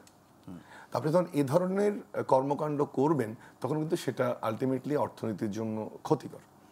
3 নম্বরটা জায়গাটা দেখেন যে আপনি এই যে এত আন্দোলন, এত কিছু ফ্যাসিস্ট উৎখাত, এর বড় একটা কারণ কিন্তু পেছনে হচ্ছে এমপ্লয়মেন্ট। তা আপনি যে কালকে ভাঙচুর করলেন, আপনি যে কালকে কোম্পানিগুলোকে ধ্বংস করলেন, তাহলে আপনি তো একদিকে শুধু ইকোনমি না, ডাইরেক্টে কিন্তু অনেক মানুষকে আনএমপ্লয়মেন্টের দিকে নিয়ে গেলেন। এটা গেল 3 নম্বর পার্সপেক্টিভ। 4 নম্বর দেখেন যে আপনি যখন এই কাজগুলো যে মুহূর্তে করছেন, আমার মনে হয় আলোচনাটা আমরা আসবো, আমরা বিনিয়োগ সম্মেলনে আসবো, যখন আপনি এটা করছেন, আমার ধারণা বাংলাদেশের ইতিহাসে one of the biggest business summit, investment summit হচ্ছে। এবং সেখানে আমরা কি মেসেজটা দিলাম, এবং সবসময় দুটো প্রশ্ন আমাদের যারা ফরেন ডাইরেক্ট ইনভেস্ট করে বা বিদেশের বিনিয়োগকারী তারা বলে, একটা হচ্ছে যে আমাদের রাজনৈতিক অস্থিতিশীলতা, আর একটা হচ্ছে আপনার এরকম সার্টেন ইস্যুস তৈরি হয় যেটা মব টপ তৈরি হচ্ছে। এবং এমন একটা সময় আপনি প্রায় 50টা দেশের 650 বা 600 বিনিয়োগকারী বা 550 বিনিয়োগকারী, বলা 70টা দেশের 550 বিনিয়োগকারী আপনি নিয়ে এসছেন, আপনি তাদেরকে বিভিন্ন ফ্যাসিলিটি দেখাচ্ছেন। এখন তারা ঢাকার স্ট্রিটে যে প্রতিবাদটা হচ্ছে, এটা নিয়ে কিন্তু কারো প্রশ্ন নাই, যদি এটা শান্তিপূর্ণ হতো এটা নিয়ে কোনো কনসার্ন হতো না, এবং সেটা আমি মনে করি এই সামিটের সাথে সাংঘর্ষিক না, অনেক ক্ষেত্রে হয়তো বা এটা ভালো যে পিসফুল ডেমনস্ট্রেশনে কিছু হয় না, ওই মেসেজটা দিতে পারতাম। কিন্তু আমি বলছি না যে আমি সন্দেহ, ওই ষড়যন্ত্র, ওই তথ্যে যাচ্ছি না, কিন্তু কি মেসেজটা দিলাম আমরা, এইটা কিন্তু আমাদের জন্য একটা বিরাট ক্ষতির কারণ। এবং আমরা এমনিতেই সবসময় বলা হয় যে আমরা বিভিন্ন দেশে ইনভেস্টমেন্ট শো করি, আমরা বিভিন্ন সেমিনার করি, আমরা এটা ওটা করি, কিন্তু আমরা কখনোই আপনার ওখানে যা বলি আমরা এখানে এসে সেটা তারা পায় না। এবার কিন্তু দেখেন ওখান থেকে আমরা বলে নিয়ে এসেছি আমরা পরিবেশ বান্ধব ইয়ে দিব, বিভিন্ন ইপিজিটগুলোতে সুবিধা দিব, ট্যাক্স কমাবো, ওয়ান স্টপ সার্ভিস দিব, এই আমরা তোমার ডিটেলসের আলোচনা করব, কিন্তু সেখানে আপনি কি মেসেজটা দিলেন? আমি তো মানে আশঙ্কা করছি যে আদৌ যে অপরচুনিটিটা তৈরি হয়েছিল সেটা একটা বড় প্রশ্ন। মানে এর আগে যে বিভিন্ন ঘটনায় এই যে মববাজি থেকে শুরু করে অন্য অনেক ঘটনায় সরকারের পক্ষ থেকে স্পষ্ট বলা হয়েছে যে এগুলো হচ্ছে পরাজিত শক্তি, ফ্যাসিস্ট, তাদের দোসর, এরা এই পরিস্থিতি তৈরি করছে, সরকারকে কঠিন সময় দিচ্ছে এবং এর পেছনে অর্থায়ন করছে যারা লুটপাট করেছে। তার মানে সারা দেশে যখন একটা বিক্ষোভ হয় সেখানে এরকমটা করতে পারে, সেটা মাথায় রেখে সরকার কেন ব্যবস্থা নেয়? আমি তো উল্লেখ করলাম যে সেটা ব্যবস্থা নেওয়া উচিত ছিল। এবং আরেকটা জিনিস দেখেন যে বিশেষ করে এই সময় শুধুমাত্র ছবিগুলো দেখেন, ওখানে শুধু আমি কোনো যারা মাথায় টুপি দেন, পাঞ্জাবি, তাদেরকেও ছোট করছি, সাধারণ মানুষ সবাই কিন্তু গেছে। এটা তো মানে এটা তো আপনার বুঝতে হবে যে এটাতে আপনাকে ঠেকাতে হবে। এবং আরেকটা জিনিস যে দেখবো যে কিছু লোক ঠেকাচ্ছে বা কিছু করছে, ওই যে স্টোরে হামলা বা কেএফসিতে হামলা সবাই করছে, ওই বিবেকটাও কিন্তু কেন উধাও আছে না, যে একটু এটাকে ঠিক করার চেষ্টা করা, এটাকে ডেটোরেট ক্রিয়েট করা বা থাকা। আজকে যেসব রাজনৈতিক দল কথা বলছে, বা এটা বিএনপি হোক, এটা জামাত হোক বা হেফাজতে ইসলাম একটা স্টেটমেন্ট দিয়েছে, তাদেরও তো উচিত ছিল এগুলোর সামনে দাঁড়ানো দেশের খাতিরে, দেশের আইনশৃঙ্খলা রক্ষার খাতিরে। এই আপনার ইসরায়েল বিরোধী বিক্ষোভে অনেক রকমের বক্তব্য আসছে। আজকে আজাদ ফিলিস্তিন নামের একটি সংগঠন, তারা ঢাকা বিশ্ববিদ্যালয় ক্যাম্পাস থেকে পররাষ্ট্র মন্ত্রণালয়ে পদযাত্রা করেছে। সেখানে পররাষ্ট্র মন্ত্রণালয়ে তারা 6 দফা দাবি পেশ করেছে। এরকম দাবিগুলো আরও অনেকের মুখে আমরা শুনেছি। সেটি হচ্ছে যে সরকারিভাবে কি করা উচিত, এখন যেই গাজার সংকট চলছে, ইসরায়েলের যে ভূমিকা, আমেরিকার যে ভূমিকা, সেক্ষেত্রে তারা অনেকগুলো দাবি দিয়েছে। তার মধ্যে একটি হচ্ছে মানে সরকারিভাবে, রাষ্ট্রীয়ভাবে চলমান যে ঘটনা সেই ব্যাপারে প্রতিবাদ জানানো, আমেরিকার রাষ্ট্রদূতকে ডেকে আপনার কি বলবে ব্যাখ্যা চাওয়া, এবং আন্তর্জাতিক উদ্যোগের ক্ষেত্রে বাংলাদেশের একটা ভূমিকা নেওয়া। মানে এই সংকটে বাংলাদেশ সর্বোচ্চ কতটা করতে পারে, বা যা করছে এখনকার অন্তর্বর্তী সরকার, এটা কি যথেষ্ট? কিছুই করতে পারবেন না, এগুলি খামাখা বলে লাভ নেই। শুনেন, ওই যে ওনার কথাটা আপনি যে প্রশ্নটা করছিলেন যে এটা যে হলো, ওই যে ফ্যাসিস্টের ইয়েরা ইত্যাদি, মানে সবকিছুর ক্ষেত্রে ফ্যাসিস্ট আমি বলি শুনেন, সেটা হচ্ছে যে কেন হলো গতকাল, সেটা হচ্ছে যে গত 6 মাস ধরে মব ভায়োলেন্সকে যেভাবে মানে করতে দেওয়া হয়েছে, একটা পর্যায়ে গিয়ে দমন করা হয়েছে, বলছি 6 মাস বলছি আমি, কিন্তু 7 মাস, এখন 8 মাস, 6 মাস ধরে যেটা করা হয়েছে সেটা not only the government allowed but also government enjoyed the mob violence, আমি বলবো। হ্যাঁ, আমি এটা ইনঅ্যাকশনটাকে আপনি এনজয় করা বলছেন? ইনঅ্যাকশনটাকে এনজয় করা বলছেন? আমি বলছি হ্যাঁ, ইনঅ্যাকশনটাকে এনজয় করা বলতেছি আমি। এবং এই মব ভায়োলেন্সের এই যে আপনি এতদিন ধরে যে ইয়ে করলেন, মানে অ্যালাউ করলেন এগুলি, তো সেইটা হঠাৎ রাতারাতি বন্ধ হয়ে যাবে, এটা তো মানে চিন্তা করার কোনো কারণ নেই। কেন 6 মাস তারা গভর্নমেন্ট এভাবে নীরব থাকলো, এটার কি ব্যাখ্যা? তাহলে কি এটা এরকম যে আমি গভর্নমেন্টের পক্ষে নিচ্ছি, যে একটা কথা আছে যে do not underestimate the power of stupid people when they form a large group. যখন স্টুপিডরা যখন বড় আকারে সংগঠিত হয়, সেই পাওয়ারকে আন্ডারস্টিমেট করতে নাই। Did the government did not want to underestimate the power? মবে যাদের যুক্ত হতে দেখেছি তাদের সংখ্যা কি খুব বেশি? সিলেটেডটা তো আমি বেশ বলছি। আচ্ছা, এখন যদি এটা পতিত স্বৈরাচারের ইয়ে হয়, মানে দোসররা হয়ে থাকে, তাহলে তাদের যে স্ট্রেংথ, এই গভর্নমেন্ট তো থাকার কথা না। হ্যাঁ, আমি ধরে নিলাম যে যতগুলো ঘটনায় স্বৈরাচারের দোসর, ফ্যাসিবাদের দোসরদের বলা হচ্ছে, ধরে পরিচয় সহ কি আমরা সেভাবে জানতে পেরেছি? সেটা পরের কথা। স্বৈরাচারের দোসররা যদি এত স্ট্রং হয়ে থাকে, তো এই গভর্নমেন্ট তো থাকার কথা না। না, অপকর্ম করতে তো বেশি লোক লাগে না। অপকর্ম করতে উনি বলছেন যে সংখ্যাটা মানে হইতে পারে, মানে আওয়ামী লীগ এবং তার অঙ্গ সংগঠনগুলো তারা চাইবেই গভর্নমেন্ট ডিস্টেবিলাইজড হোক। এটা আমাদের হিস্ট্রি হচ্ছে, এই দেশের বিরোধী দলেরা যারা থাকে তারা কামনা করে যে চালের দাম বাড়ুক, তারা কামনা করে যে লোডশেডিং হোক, যাতে গভর্নমেন্ট বিপদে পড়ে। বিরোধী দলে এই হচ্ছে আমাদের দেশপ্রেমের নমুনা। এখন যদি আপনি আওয়ামী লীগকে বিরোধী দল বলেন, তাহলে তো অস্তিত্ব নিয়ে প্রশ্ন সেখানে। তো এখন তারা তো চাইবেই যে গভর্নমেন্ট স্টেবিলাইজ করতে। এটা তো আমাদের অপোজিশনের সাইকি, এটা যে গভর্নমেন্ট কিভাবে বিপদে পড়বে, তাইলেই তো আবার ক্ষমতায় যাওয়ার এটা আপনার দায়িত্ব কি? আপনার দায়িত্ব হচ্ছে যে এগুলিকে কন্ট্রোল করা।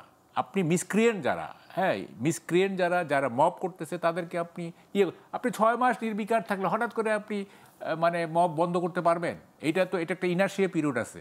ফ্যানের সুইচ অফ করে দিলেও ফ্যান কিছুক্ষণ ঘুরে, এটাকে বলে পিরিয়ড অফ ইনার্শিয়া।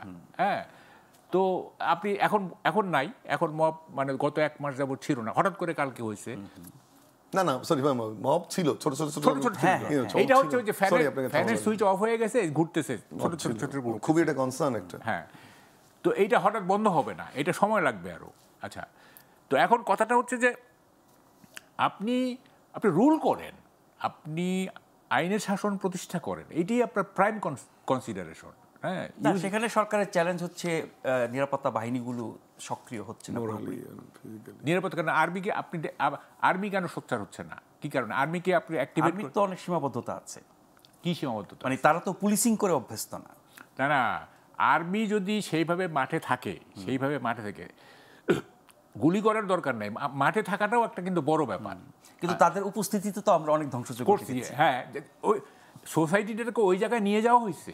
মানে আর্মির ভীতি নাই মানুষের মধ্যে। ভীতি নাই কিভাবে? আপনি তো অনেকে বলতেছে ক্যান্টনমেন্ট উড়াই দিব, অনেকে বলতে, তাই না? এগুলো শুনছি তো আমরা, ক্যান্টনমেন্ট উড়াই দিব, এগুলি থাকার দরকার নাই, এই না সেই না। তো এগুলি আর্মি তো যথেষ্ট আপনার সংযমের পরিচয় দিচ্ছে, যথেষ্ট। এবং আর্মি যে এইসব কথার বিপরীতে রিয়াক্ট করে নাই, এটা আমাদের জন্য ভাগ্য। হ্যাঁ, আর্মি যে একদম প্রফেশনালিজম দেখাইছে, এবং এটা বলবো যে প্রেজ ওয়ার্দি। হ্যাঁ, তো এই জায়গাটা তো দেশ নিয়ে যাওয়া হয়েছে। হ্যাঁ, এগুলি দিয়ে হয়েছে। আপনি কি হওয়া উচিত ছিল? 5ই আগস্টের পরে 7 দিন সেলিব্রেশন হইতো, যারা বিজয়ের 7 দিন একটা সেলিব্রেশন হইতেই পারে। হ্যাঁ, এটা হইতে পারে। তারপরে ফ্রম 8 ডে আপনাকে চলে যাওয়া উচিত ছিল। এই যে মুক্তিযুদ্ধের পরে কি হয়েছে, ছাত্ররা মুক্তিযুদ্ধ করে নাই, করছে তো। স্বাধীনতার পরে কি হয়েছে? যে যার ইনস্টিটিউশনে ফিরে গেছে, যে যার, সবাই তার সরকার গঠন করতে যায় না। যে শিক্ষক চলে গেছে, ছাত্র চলে গেছে তার প্রতিষ্ঠানে, কৃষক চলে গেছে তার ভূমিতে, শ্রমিক চলে গেছে তার কারখানায়, যে যার মতো জায়গায় চলে গেছে। এবং তাই না, এখন কি হলো? এখন আমি অভ্যুত্থান করেছি, সুতরাং আমার পাওনা বুঝে নিতে হবে। ছাত্রদের তো এই দেখেন, শিক্ষা ব্যবস্থা কিন্তু টোটালি ড্যামেজড, মানে on the verge of damage আমি বলবো। একদম ড্যামেজড হয় নাই, মানে একেবারে ড্যামেজের কিনারে চলে আসছে আর কি শিক্ষা ব্যবস্থা। তো এই জায়গাগুলো আমরা তো চিফ অ্যাডভাইজার টেক ওভার করলেন 8 আগস্ট। 15 আগস্টের পর থেকে একটা আপনার রুল অফ ল এস্টাবলিশ করার জন্য তাকে একটা প্রক্রিয়া শুরু করতে হইতো। তাইলে ধীরে ধীরে বাস্তবতাটা অনেক চ্যালেঞ্জিং ছিল না? চ্যালেঞ্জই তো ছিল রে ভাই, চ্যালেঞ্জ মোকাবেলা। তাহলে উনি কি ইমাজিনেটিভ? আমরা যে এতদিন শুনে আসলাম উনি কল্পনা শক্তির অধিকারী, ওনার দক্ষতা, ওনার না, কিন্তু দেশ চালানোর অভিজ্ঞতা তো ছিল না। তাহলে কেন উনি টেক ওভার করলেন? সবাই চেয়েছে তাই। আরে সবাই চাইলে কি আমি আমার সীমাবদ্ধতা, আমি তো আমার অফিসে আমাকে প্রমোশন দিতে চাই। হ্যাঁ, আমি নেই না মানে আমি সময় দিতে পারবো না, আমার পার্সোনাল লাইফটা অনেক বড়। হ্যাঁ, আমি নেই না, আমি যে অযোগ্যতা না, কিন্তু আমি নেই না কারণ হচ্ছে যে আমার পার্সোনাল লাইফ হ্যাম্পার হয়ে রাত 12টা পর্যন্ত থাকতে হবে। আমি এখন 4টার সময় অফিস থেকে চলে আসি। হ্যাঁ, এটা আমি বুঝতেছি যে আমার লাইফটা কীরকম। তো ওনাকে তো বুঝতে হবে যে 18 কোটি লোককে শাসন করার জন্য তার যোগ্যতা আছে কিনা। হ্যাঁ, এবং ওই পলিটিক্যাল উইজডম আছে কিনা। হ্যাঁ, ওনার উইজডম আছে, অফকোর্স ওনার উইজডম আছে, উনি ইমাজিনেটিভ, ওনার বক্তৃতা শুনলে ভালো লাগে। হ্যাঁ, ঠিক আছে, কিন্তু পলিটিক্স তো ভাই অন্য জিনিস। ডক্টর কামাল হোসেন হারুন মোল্লার কাছে জামানত হারায়। হ্যাঁ, এটা পলিটিক্স তো অন্য জিনিস। হ্যাঁ, আমরা দেখছি কত বড় বড় পণ্ডিত, ইলেকশনের পলিটিক্স। আমি বলতেছি পলিটিক্স যে অন্যরকম জিনিস। বড় বড় পণ্ডিত মাস্তানদের কাছে হেরে গেছে। হ্যাঁ, গডফাদারদের কাছে হেরে গেছে বড় বড় পণ্ডিত, আছে না এই দেশে? তো এই আপনার পাণ্ডিত্য তো কোন লাভ নেই। এখানে পলিটিক্স করতে হবে, রাষ্ট্র চালাইতে হবে পলিটিশিয়ানদের, যারা মানুষের পালস বুঝে, যারা মানুষের সাথে কমিউনিকেট করতে পারে, তারা করবে রাজনীতি, তারা দেশ শাসন। হ্যাঁ, তো ফলে ওনার তো ক্ষমতাই নেওয়া উচিত হয় নাই। হ্যাঁ, তো সেই পরিস্থিতির বাস্তবতা বিশ্লেষণ হয়তো অনেক দীর্ঘ সময় লাগবে। আমরা একটা ছোট্ট বিরতি নিয়ে এসে আমরা ওই বিনিয়োগ সম্মেলনটি নিয়ে কথা বলবো, এবং তার কি সম্ভাবনা আছে, কি চ্যালেঞ্জ আছে, চলমান ঘটনার কি প্রভাব আছে, সেটি নিয়ে আলোচনা করব। আশা করছি এবারের বিরতির পরও আপনাদেরকে সাথে পাবো।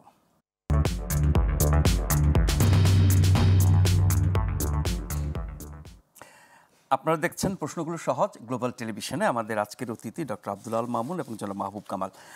মামুন ভাই, আমি বিনিয়োগ সম্মেলনে যাওয়ার আগে আপনি আইন শৃঙ্খলা পরিস্থিতি নিয়ন্ত্রণ নিয়ে যেটা মাহবুব ভাই বলছে ওই ব্যাপার বলতে ছোট্ট একটু আমি জাস্ট একটু 30 সেকেন্ড কমপ্লিমেন্ট করি। দেখেন, আমরা তো যখন সিকিউরিটি সিস্টেমে বা আইন শৃঙ্খলা পরিস্থিতি নিয়ন্ত্রণে, এখানে কিন্তু ট্রেডিশনাল সিকিউরিটি বা যেটা ফোর্স পাওয়ার, এটা আমরা একটা ট্রেডিশনাল সিকিউরিটি বলি, সেটা একটা অ্যারেঞ্জমেন্ট থাকে, পুলিশ, র্যাব, আর্মি, এটা। আর একটা নন ট্রেডিশনাল সিকিউরিটি অ্যারেঞ্জমেন্ট কিন্তু থাকে, সেটা হচ্ছে সামাজিক এবং রাজনৈতিক প্রতিষ্ঠান, লোকাল গভর্নমেন্ট। দেখেন, এই মুহূর্তে কিন্তু আমাদের রাজনৈতিক দলগুলো এইটাতে ওইভাবে রোল প্লে করছে না। একটা এমপি তার এলাকায় চাঁদাবাজি নিয়ন্ত্রণ করে, আইন শৃঙ্খলা নিয়ন্ত্রণ করে, ওসির সঙ্গে একটা রোল থাকে, সেটা নাই। আপনি সব লোকাল গভর্নমেন্ট ভেঙে দিয়েছেন, তাহলে লোকাল গভর্নমেন্টের কোনো প্রতিনিধি নাই। সাধারণ মানুষ তো কোনো প্রবলেম হলে তার কাছে যাবে, সাধারণ মানুষ তো ওসির কাছে যাবে না। সাধারণ মানুষের জন্য আমাদের দেশে যে ব্যুরোক্রেসি ডেভেলপ করেছে আমরা, তারা তো মানে অচ্ছুত মনে করে, তাদেরকে ছোঁয়া যায় না। আর তারপরে আরেকটা ধরেন যে সামাজিক যে প্রতিষ্ঠানগুলো, মসজিদ, মন্দির, বিভিন্ন ক্লাব, তাদেরও কিন্তু একটা রোল থাকে, সবগুলো কিন্তু ইনএক্টিভ। আপনি এই বড় একটা, তারপরে আপনি 50% যে নন ট্রেডিশনাল সিকিউরিটি অ্যারেঞ্জমেন্ট সেটা অ্যাবসেন্ট। তাহলে আপনি শুধুমাত্র পুলিশের মনোবলের কথা আমরা বলছি, সামরিক বাহিনীকে যুক্ত করার কথা বলছি, এটাও ভাবতে হবে। এখানে দুটো জিনিস ইম্পর্টেন্ট। একটা হলো সরকারের উচিত ইভেন স্থানীয় পর্যায়ে, আপনি কোনো মিটিং আগে দেখতেন, ইভেন ফ্যাসিস্ট আমলেও স্থানীয় মন্ত্রীদেরকে নিয়ে, স্থানীয় এমপিদের নিয়ে ডিসি মিটিং করতো। আপনি শুনেছেন আইন শৃঙ্খলা কোনো মিটিং? আপনি সচিবালয়েও আইন শৃঙ্খলা কমিটির মিটিং হতো, 6জন মন্ত্রী সব, এটা কি দেখেছেন? প্রত্যেকে, আমার সাজেশন হচ্ছে সরকারের উচিত রাজনৈতিক দলগুলোর সাথে যুক্ত হয় বিষয়গুলোতে। এই যে আপনি বললেন না যে ইনফর্মাল সিকিউরিটি, যেটা আর কি, দেখেন আমরা আগে কি হইতো, স্ত্রীর সারা শরীরে সোনা, হ্যাঁ, আমার পকেটে টাকা, আমরা নির্জন রাস্তা দিয়ে হেঁটে যাইতাম, এটা সবাই ছিল তো। ওখানে কি পুলিশ ছিল? ওখানে কি কেউ কোনো সোশ্যাল সিকিউরিটি, ডাকাত দিলে সবাই ধরে মারবে, এটা সোশ্যাল সিকিউরিটি। এই জায়গাটাতে কাজ করতে হবে। এটা তো ধরেন যে এখন তো আমি পকেটে 5,000 টাকা নিয়ে রাস্তায় বের হতে পারি না, সারা শরীরে বউয়ের সোনা, তারপরও আমরা নির্জন রাস্তা দিয়ে হেঁটেছি, কারণ এখানে পুলিশ লাগে না, এখানে কিছু লাগে না, সোশ্যাল পুলিশ। হ্যাঁ, একটা পয়েন্ট দেখেন আপনি, যে আপনি যদি সরকারের সেন্ট্রালি পলিটিক্যাল ইনভেস্টমেন্ট দরকার, আর স্থানীয় পর্যায়ে আপনি সভা করেন না। এবং আপনি যদি, আমি সরি এভাবে বলার জন্য, আপনি যদি এই কাজটা না করেন মাহবুব ভাই, আমাদের ইলেকশনের সময় কিন্তু আইন শৃঙ্খলা রক্ষা করা কঠিন হবে। অর্থাৎ সরকারেরও যারা প্রতিনিধি আছে, সেটা বিভিন্ন আমাদের এক্সিকিউটিভ নিয়োগ করা হয়েছে, টিওনো, ডিসি, তাদের প্রত্যেকের উচিত সামাজিক রাজনৈতিক নেতাদের যারা, তাদের সাথে যোগাযোগ তৈরি করা। অরাজনৈতিক শাসন ব্যবস্থার মধ্যে রাজনৈতিক সহযোগিতার কথা বলছেন, কেন নয় যে আমরা রাজনৈতিক ব্যবস্থায় ফেরত যাব? না, সেটা তো আমরা অন্য আলোচনায় যাবো, আমরা তো সেটা চাই। আমি তো বরাবরই টকশোতে এটা নিয়ে সরব যে আমরা সংস্কার করে নির্বাচনে যেতে এবং দ্রুত নির্বাচন দেখতে চাই। আমরা একটু বিনিয়োগে আসি। ঢাকায় বড় ধরনের একটি বিনিয়োগ সম্মেলন হচ্ছে এবং বলা হচ্ছে এটা ডক্টর ইউনূস সরকারের বড় সাফল্য। সারা দেশের এত সব 50টি দেশে 550 বিনিয়োগকারী এসছেন, তারা সমাবেশ করছেন, বৈঠক করছেন, আলোচনা করছেন, পরামর্শ করছেন এবং তারা বিভিন্ন ইপিজেডও যাচ্ছেন। আজকেও নারায়ণগঞ্জের আড়াইহাজারও গেছেন। অন দ্য স্পট তারা কিছু ডিলও করছেন, চুক্তিও একটা হয়েছে আজকে $13 মিলিয়ন। হ্যাঁ, $13 মিলিয়ন আশা করা যাচ্ছে। হ্যাঁ, তার মানে হচ্ছে খুবই কম। তার মানে হচ্ছে যে রাজনৈতিক সরকার বা বিগত সরকার বিদেশি বিনিয়োগের জন্য কত কিছু করেছে, অনেক টাকা খরচ করে রোড শো করেছে বিভিন্ন দেশে, বিনিয়োগ আসে নাই। তখন বলা হতো দেশে গণতন্ত্র নাই, মানবাধিকার নাই, আইনের শাসন নাই, ইত্যাদি ইত্যাদি। এখন তো গণতান্ত্রিকভাবে চলছি না, কিন্তু একটা মানে বেটার রুল তো আমরা দেখছি। কিন্তু স্থিতিশীল রাজনৈতিক নির্বাচিত সরকার ছাড়া এরকম বড় বড় বিনিয়োগের লক্ষ্য অর্জন এবং বাস্তবায়ন কতটা সম্ভব? প্রথম যেটা বলি ভাই, আমার প্রথম কথা হচ্ছে আমি এটাকে হাইলি অ্যাপ্রিসিয়েট করি। আমার নিজের একটা research area, particularly Japan related বিনিয়োগ নিয়ে আমি দীর্ঘদিন কাজ করি, এটাকে আমি অ্যাপ্রিসিয়েট করি। এবং আজকে যেটা আপনি দেখেন যে কয়টা কাজ হয়েছে আমাদের স্টারলিংকের সাথে, তো একটা আমি বললাম, এরপরে কেপিজেডে আমার মাতার বাড়িতে ভিজিট করেছে এবং তারা ইনভেস্টমেন্ট করতেছে এবং ওখানে কিন্তু বলছে যে পরিবেশ বান্ধব এবং আমলাতান্ত্রিক জটিলতা মুক্ত সিস্টেমটা করতে হবে, এখানে বলেছে। আর নবায়নযোগ্য সার্ভিস করেছে না, সবকিছু দ্রুত পাওয়া, ওটা ওয়ান স্টপ, ওটাতে আমি আসছি। নবায়নযোগ্য জ্বালানিতে ফিনল্যান্ড ইনভেস্ট করতেছে, যেটা কিন্তু তাদের একটা এক্সপার্টিজ, এটা আমাদের জন্য একটা ব্লেসিং আমাদের। তারপরে চীন এবং কোরিয়ার বিনিয়োগকারীদের সঙ্গে আমাদের প্রধান উপদেষ্টা সরাসরি মিটিং করেছে এবং সেখানেও কিন্তু উঠে এসেছে যে পরিবেশ বান্ধব একটা বাংলাদেশ দেখতে চায়। দেখুন, এটা অত্যন্ত একটি ভালো উদ্যোগ, এত সংখ্যায় আমার জানা মতে ইদানিংকালে এটা হয় নাই, যে খাতগুলো ঠিক করা হয়েছে, টেক্সটাইল, ডিজিটাল ইকোনমি, ঔষধ, কৃষি যন্ত্রপাতি, নবায়ন, সব সুন্দর জিনিস। গতকালকে আমাদের বাংলাদেশ ব্যাংকের গভর্নর বলছে যে 900 কোটি টাকার মতো স্টার্ট আপে ইনভেস্ট করবে। তারুণ্যের উৎসব আমি দেখেছি ওখানে। কথাটা হচ্ছে যে আপনি, এবং আরও একটা জিনিস বলে আমাদের কেন দরকার, আমাদের এই মুহূর্তে আমরা বিদেশি যে মুদ্রা তার সংকটে ভুগছি, এফডিআই কিন্তু সেটা এনশিওর করে। টেকনোলজি নিয়ে এসে হিউম্যান রিসোর্স বাড়ায়, স্কিল বাড়ায়, কোলাবোরেশন বাড়ায়, এটা আমাদের দরকার। এখন 8th 5-year প্ল্যানে আমাদের টার্গেট ছিল 3% আমরা জিডিপিতে যোগ করবো এফডিআই দিয়ে, যেটা 1%-এর আশেপাশে আপনি নাই। আবার এই প্রান্তিকে গত বছরের তুলনায় যে ইনভেস্টমেন্ট এসেছিল তাতে 70 কোটি টাকা 70% কমে গেছে, ধরেন 72 কোটি টাকা কমে গেছে ইনভেস্টমেন্ট। কেন এটা হচ্ছে? মোটা দাগে আমি কয়েকটা কথা বলি, যেহেতু এটা নিয়ে দীর্ঘদিন আমি কাজ করি। প্রথম কথা হচ্ছে যে আজকেও যেটা এসছে যে আমাদের এনবিআর এর যে রোল, এনবিআর খুব ইনকনসিস্টেন্ট পলিসি অ্যাপ্লাই করে, খুব দ্রুত পলিসি চেঞ্জ করে, এটার কথা কিন্তু আজকে এসছে। এই যে সরকারের এত সুন্দর উদ্যোগ, এটাকে একমাত্র নষ্ট করে দিতে পারে এনবিআর। বিডার এই উদ্যোগটাকে এনবিআর এর সাপোর্ট করা উচিত। 2 নম্বর, আমি একটা বিনীত আবেদন রাখি আমাদের যারা এই যে বিনিয়োগের সঙ্গে জড়িত আমলা এবং কর্মী বাহিনী দেশের, তাদেরকে আমি বিনীতভাবে অনুরোধ করি যে শিক্ষক হিসেবে এই অপরচুনিটিটাকে আমরা সবাই সাহায্য করি। দেশে কিন্তু ইকোনমি ভালো শেপে নাই। এই প্রান্তিকে আমরা বলছি যে 4-এর দিকে, যে একটু আগে যেটা বললাম যে 4-এর উপরে একটু যেতে পারে, সেটা কাজ করতে হবে। 2 নম্বর হচ্ছে যে আমরা এখানে একটা সব সময় বলছি যে ওয়ান স্টপ সার্ভিস চালু করব। দেখেন ভিয়েতনামে একটা গার্মেন্টস গেলে 15 দিনে সমস্ত ফর্মালিটিস কমপ্লিট করতে পারে 36টার মতো লাইসেন্স দিয়ে। আমাদের এখানে এটা আপনি কল্পনা করেন? দুর্নীতি এখানে রন্ধে রন্ধে। একজন জাপানিজ ইনভেস্টর আমাকে বলেছেন একবার যে মিটারের দাম হচ্ছে 7,000 টাকা, আর আমার কাছে 70,000 টাকা চাইলো সার্ভিস। মানে এটা কি? ও জানে না, এটা ঘুষ। এরপরে দেখেন আমরা আমাদের যে কথাটা বলছি যে আমরা ব্যুরোক্রেটিক হার্ডেল আছে, আর একটা বড় জিনিস এনবিআর এর পর এটাকে আমি সবচেয়ে বেশি হাইলাইট করতে চাই, সেটা হচ্ছে পোর্ট।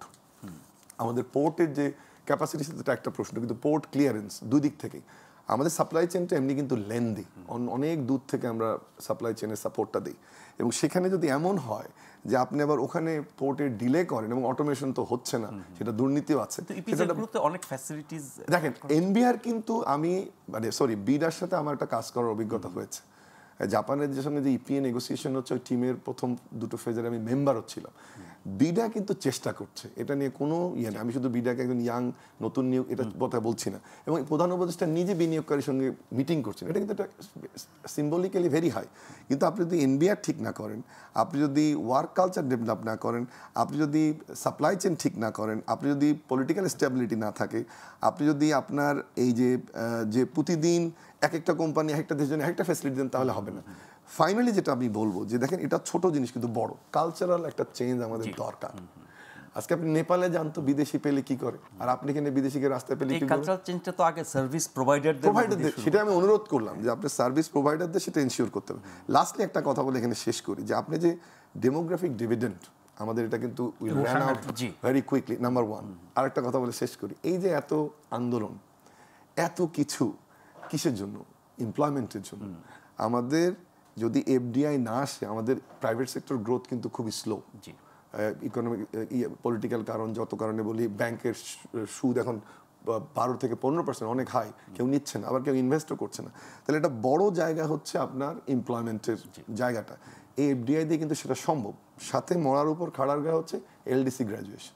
আপনি এলডিসি গ্র্যাজুয়েশন যখন করবেন, স্ল্যাবগুলো হারাবেন। সবকিছু মিলে এফডিআই আমাদের খুবই দরকার, এবং গভর্নমেন্টের উদ্যোগকে আমি স্বাগত জানাই। এবং আবারও অনুরোধ করি, যারা ভাই এই প্রক্রিয়ার সাথে আছেন, একজন শিক্ষক হিসেবে আমাদের বিদেশি বিনিয়োগকারীদের জীবনটা যদি দেশের ভালো চান, এটা অনুরোধ রাখতে। একদম শেষ পর্যায়ে চলে আসছি মাহবুব ভাই, এই যে উদ্যোগটা, প্রফেসর ইউনূসের তো একটা ব্যক্তিগত ক্যারিশমা আছে, তারপরেও এখন কোনো রাজনৈতিক সরকার নাই বা অন্যান্য রাজনৈতিক সংকট নাই, তারা এসছেন, অনেক কিছু করছেন। এটা ধারাবাহিকতা কি থাকবে পরবর্তী নির্বাচিত সরকার আসলে পরে, যেটি বিনিয়োগকারীদের পক্ষ থেকে বলা হয়েছে এইসব নীতি বহাল থাকবে এবং এই ধরনের প্রতিশ্রুতি বাস্তবায়ন হবে, সেই নিশ্চয়তা চাই। আচ্ছা, প্রথমে আমি একটু বলি, গতকালকে আমার সাথে গণ অধিকার পরিষদের সভাপতি থাকার কথা ছিল নূর, এই যে সে আসতে পারেনি বলে সাধারণ সম্পাদক আসছে। তো সে তো ওই বিনিয়োগের কথা, এই আপনার অন এয়ারে অনেক কিছু বললো। অফলাইনে যখন শেষ হলো আমাকে বললো যে আমি কিছুদিন আগে চায়না গেছিলাম, কয়েকদিন ছিলাম, চায়নার কোনো ইনভেস্টমেন্ট আসবে না, জাস্ট দোজ ওয়ার দি ওয়ার্ডস। শুধু কথার কথা না, সে আমাকে বলতে। আচ্ছা, এখন দেখেন যেটা চলছে যে বিনিয়োগ সম্মেলন, আমি বলতেছি যে উনি যেগুলো বলছেন তার অতিরিক্ত কিছু আছে। মানে এনভায়রনমেন্ট, মানে বিনিয়োগের এনভায়রনমেন্ট কি, এটার সংজ্ঞাটা কি, সেটা হচ্ছে যে অর্থনৈতিক, রাজনৈতিক ও সামাজিক এমন এক অবস্থা যা আর্থিক উপকরণগুলোর কার্যকারিতা প্রভাবিত করে। That is the environment of investment. ঠিক আছে? আচ্ছা, যে জিনিসগুলি এখন প্রিভেইল করতেছে, যেমন উনি কতগুলি বলেন নাই, যেমন একটা হচ্ছে জমি অধিগ্রহণ, গ্যাস, বিদ্যুৎ, অবকাঠামো, অতিরিক্ত চাঁদাবাজি, এই সব কিছু মিলিয়ে এখানে কিন্তু ইজি ডুইং বিজনেসের সূচক খুবই নিম্নগামী। 190টা দেশের মধ্যে আমাদের position 168 easy doing business. Easy doing business 190 এর সাথে অতিরিক্ত যুক্ত হয়েছে, একে তো কি বলে নাচুনি বুড়ি, তারপরে পড়েছে ঢোলের বাড়ি। ঢোলের বাড়িটা কি? সেটা হচ্ছে যে পলিটিক্যাল আনরেস্ট, অনিশ্চিত ভবিষ্যৎ কি হবে। তারা এসছে কেন এত কিছু জেনে? এটা যে প্রফেসর ইউনুস সাহেবের ক্যারিশমা, আপনি তো বললেন না, একটা প্রোডাকশন কস্ট কম, চিপ লেবার, এটা মেইন। না, এখানে আসছে, শুনেন, $13 মিলিয়ন একটা চুক্তি হয়েছে সুইডেনের সাথে। হ্যাঁ, এখন এটা খুবই স্মল অ্যামাউন্ট। কেন আসছে এটা নানা কারণ হইতে পারে। একটা প্লেজার ট্রিপ হইলো, প্রফেসর ইউনুসের সাথে হ্যান্ডশেক, অভিজ্ঞতা নিয়ে গেল, প্রফেসর ইউনুস একটা নোবেল লরিটের সাথে হ্যান্ডশেক করার সুযোগ হইলো। হ্যাঁ, এটা দেখে গেলাম আর কি অবস্থা। আমরা রিয়েল ইনভেস্টমেন্ট কি হয় সেটা তো পরে দেখার। আমরা 4 দিনের সম্মেলন শেষ হলে পরে আমরা ফলাফল এখন কথাটা হচ্ছে এই যে পলিটিক্যাল ক্রাইসিস, এই যে সোশ্যাল ক্রাইসিস, এই যে ইনস্টেবিলিটি, এই যে আনরেস্ট, এইটার মধ্যে আসলে বিনিয়োগ কতটুকু হবে, I am not sure about it. হ্যাঁ, এবং এইটা আপনাকে প্রথমে ঠিক করতে হবে বিনিয়োগের এনভায়রনমেন্ট। সেটা হচ্ছে এটার প্রথম 1 নম্বরটা হচ্ছে পলিটিক্যাল স্ট্যাবিলিটি, সোশ্যাল স্ট্যাবিলিটি। সেইটা যদি থাকে তাহলে আপনাকে বলতে হবে না, আপনাকে তখন আর ডেকে আনতে হবে না এত টাকা খরচ। ওটাই আকর্ষণ করবে, তাদেরকে আকর্ষণ করবে। আমরা আজকে শেষ করব এখানেই। নিশ্চয়ই বিনিয়োগ সম্মেলন শেষে আমরা আবার পর্যালোচনা করব, তখন দেখবো আমরা কি পেলাম। মাহবুব ভাই আপনাকে অনেক ধন্যবাদ, মামুন ভাই আপনাকে ধন্যবাদ, যারা দেখছিলেন শুরু থেকে বা পরে যুক্ত হয়েছেন প্রত্যেককে ধন্যবাদ জানিয়ে আজকের মতো এখানে শেষ করছি। এই অনুষ্ঠানটি পুনঃপ্রচারিত হবে আগামীকাল সকাল 7টায় এবং এই অনুষ্ঠানে ফিরে আসবো আগামীকাল রাত 9টায়। সেই পর্যন্ত সবাই ভালো থাকবেন, শুভরাত্রি।